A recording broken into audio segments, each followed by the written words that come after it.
Increíble el apoyo de la primera parte. Vamos a ver la segunda de este documental.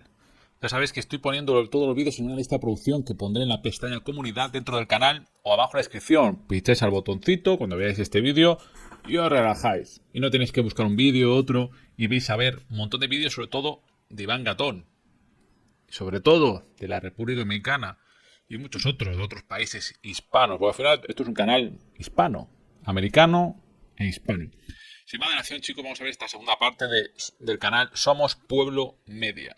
Está editado para intentar, pues bueno, que no, pues que nos dejen subirlo, ¿no? Pero bueno, yo intento divulgar a Iván Gatón, a la historia de la República Dominicana. Yo lo intento, la historia, la astronomía, su gente, todo. Yo, desde mi canal internacional.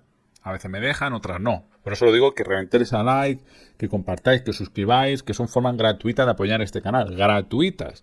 Y que estéis unos minutos. Y además, he puesto lista de producción para que os relajéis y estéis comiendo, durmiendo y podéis escuchar o ver estos vídeos sin estar buscando. Nada, tú apretas la lista de producción que está abajo en la descripción, en la pestaña de comunidad y te olvidas. Dentro, vídeo. Es Enriquillo Vamos. una simple calle. Señores, yo creo que en mi caso, que vengo del sistema de escuela pública, siempre tengo que decir, hay una persona que es un alto oficial del ejército hoy, me permito decir su nombre, Dani Severino Sedano, militar académico, coronel. Era mi compañero de pupitre. ¿Por qué? Porque no había suficientes butacas. Y Dani o Dagoberto Sedano Severino y yo nos sentábamos juntos en una casa de madera, con pisos de madera, donde se atendían 5 cursos. Y venimos de ahí. Y esa señora fue, esa profesora, llamada Ramona Reynoso, nos inculcó el amor por la historia y por el país. Pero ¿cuántos muchachos del sistema escolar aquí, de pequeño, ahora que tenemos construcciones magníficas, porque ahí cuando llovía teníamos que movernos por la gotera, pero eso no fue un óbice para enseñarnos quién era Enriquillo?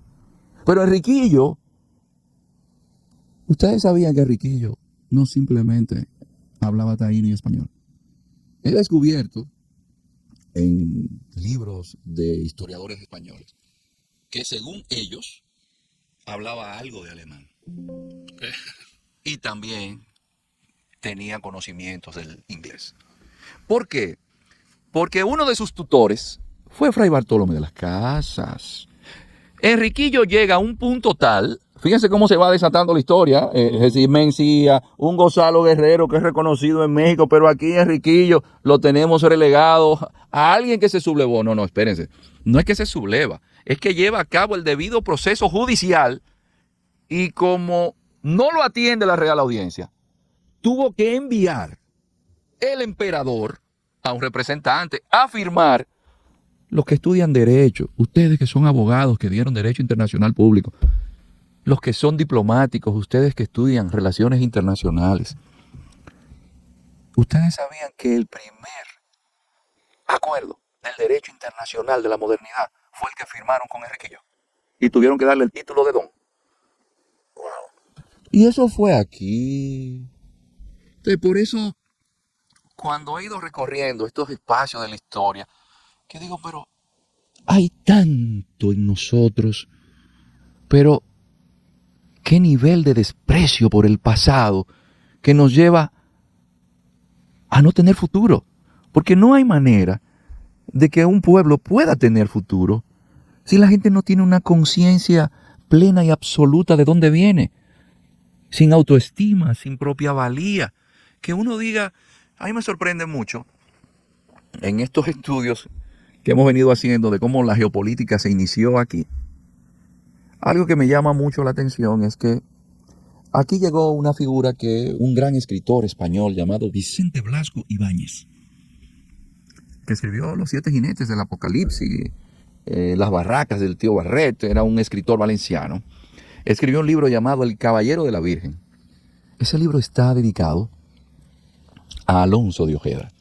Alonso de Ojeda es el que engaña después de hacer un guaitiao. Recuérdense que con los taínos se hacía guaitiao o hermano de sangre, y lo hace con Caonabo.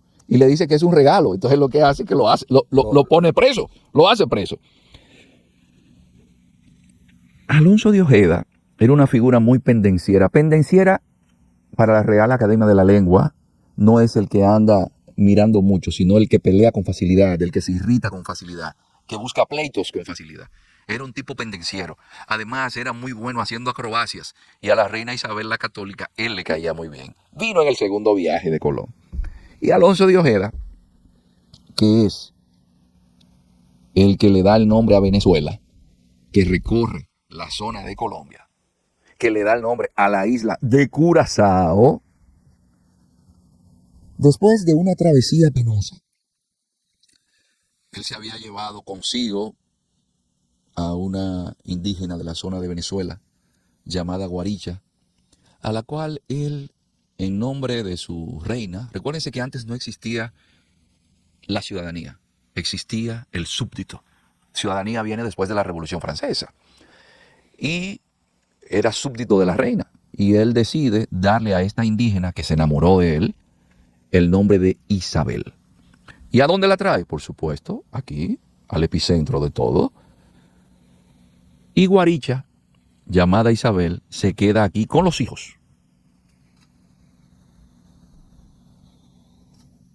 Como pasa tantas penurias, promete, por haber sido una persona no muy simpática, no buena, que se iba a dedicar a ser monje el resto de su vida.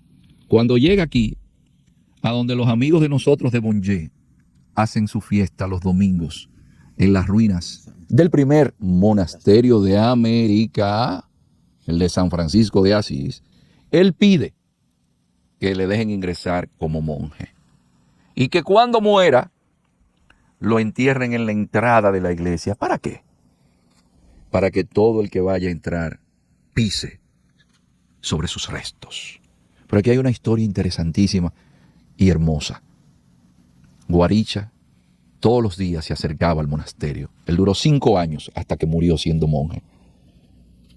Cuando a ella le avisan que él murió, a los pocos días, ella muere de amor. Sucede que el tiempo discurre, llega el siglo XIX, era el gobierno aquí del único presidente dominicano que ha nacido con el bachillerato aprobado, que fue el que trajo la luz eléctrica, el que dispuso que tuviéramos los padres de la patria, el himno nacional, el que puso tren, el hijo de Dassá Heró, Ulises Heró, Lilis. Y le piden a Lilis los restos del caballero de la Virgen. Lilis, que parece que fue el que impuso la tradición de que cuando en este país no se quiere resolver algo, se envía a una comisión. Lo envió a una comisión del Congreso, la solicitud del gobierno venezolano, porque él fue el que le dio a Venezuela el nombre de Venezuela. Por supuesto, no se la dieron. Llega el gobierno de Trujillo, tampoco. Pero en la revolución del 65, un sacerdote español, afincado en Venezuela, aprovecha y se roba los restos de Guaricha y de Alonso de Ojeda.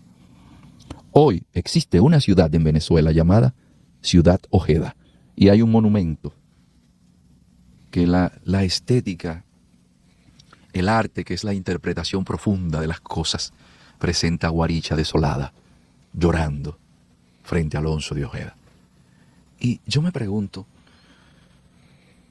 ¿por qué aquí dejamos que esos restos estuviesen escondidos hasta 1982 en la casa de alguien hasta que se lo llevaron a Venezuela?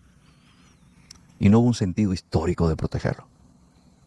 Yo me pregunto, ¿cuántos de los jóvenes que están por ahí o de la gente que va a las ruinas de San Francisco conocen la importancia de esas ruinas y lo que hay detrás? Sí, muy bien. El Piro es un hombre de interés por la historia. Se va a Roma y allá escucha por horas y con atención todo lo que le dicen de Roma. Pero aquí usted se encuentra gente en la zona colonial que, entre comillas, están llamados a informar y conocer bien la historia y no quieran ustedes saber lo que van a escuchar.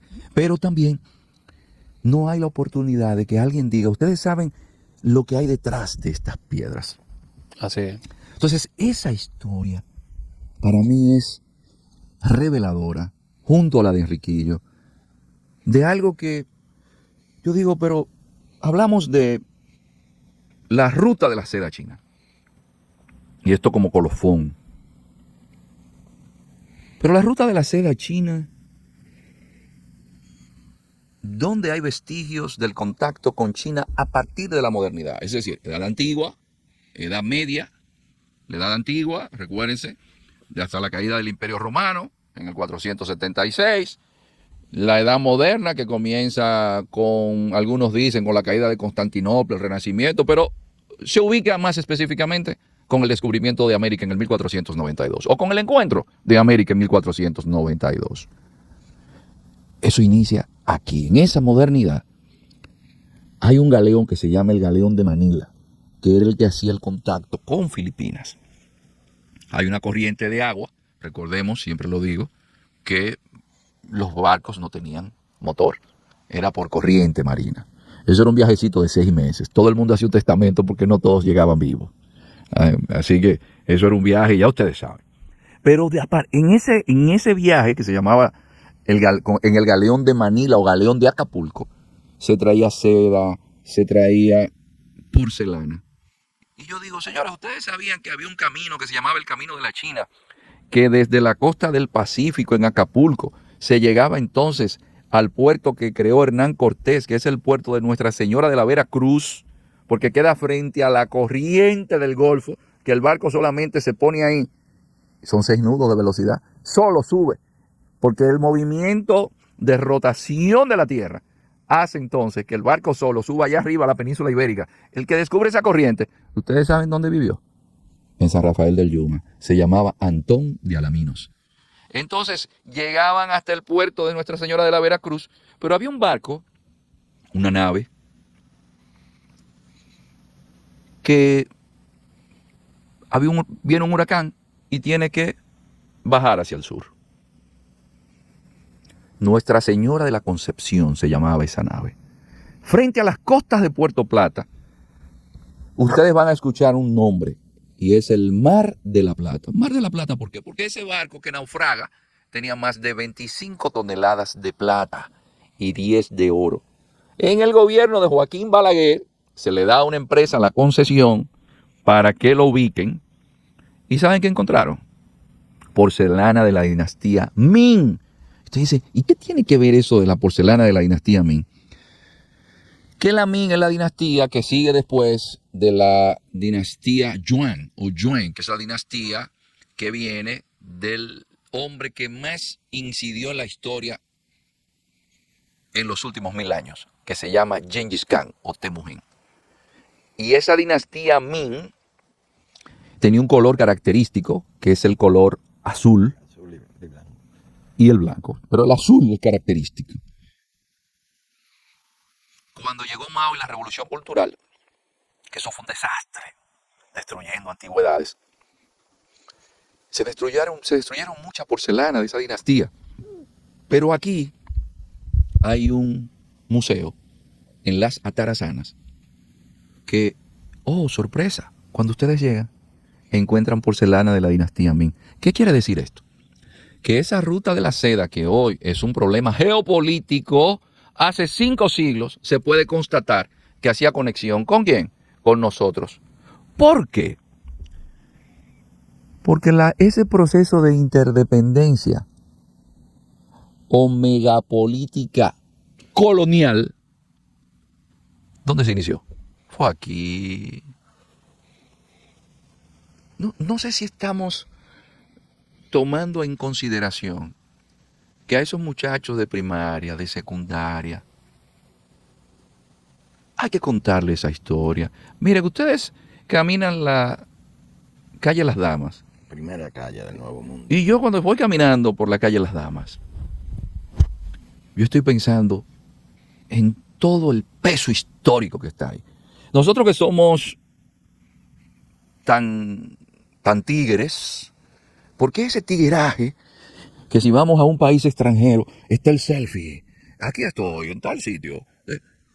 Pero ¿cuántos selfies hay en la calle Las Damas, que es la primera calle de América? Primera calle del Nuevo Mundo. Ahí está en la calle Las Damas, está el primer reloj. Y está el reloj de sol. Ustedes saben que un reloj de sol era un adelanto grandísimo, porque no había forma. Eso era en aquella época. Usted saber la hora no era tan sencillo. Pero sí. Imagínense que ustedes ahora no tengan reloj y que ustedes lo dejen en un monte y que ustedes a partir del movimiento del sol ustedes tengan que saber cuál es la hora. Entonces, ¿por qué cuando caminamos ahí en la calle Las Damas y llegamos a la fortaleza Osama, no vemos en ella la primera fortaleza de América? Oiga, con un peso histórico contemporáneo con la Revolución del 65, que fue cárcel también cuando Trujillo. Bueno, mi padre, que fue miembro del Ejército Dominicano siendo muy joven, llegó a ser sargento de AIC cuando la intendencia estaba en la Pedro Livio Cedeño, cerca de lo que hoy es la Manicera, cerca del cementerio de la Máximo Gómez. Estuvo preso ahí por una pelea que tuvo con otro compañero. Entonces, es algo reciente. Como se ve de ahí la iglesita de los Remedios, de aquel lado en los jardines de los Molinos. No, pero que eso está ubicado estratégicamente para que nadie pueda entrar al río Osama, que dicho sea de paso, Osama es una palabra taína, que significa río navegable. Wow, chicos, si queréis ver la tercera parte, reventad like y suscribiros. Vamos a darle.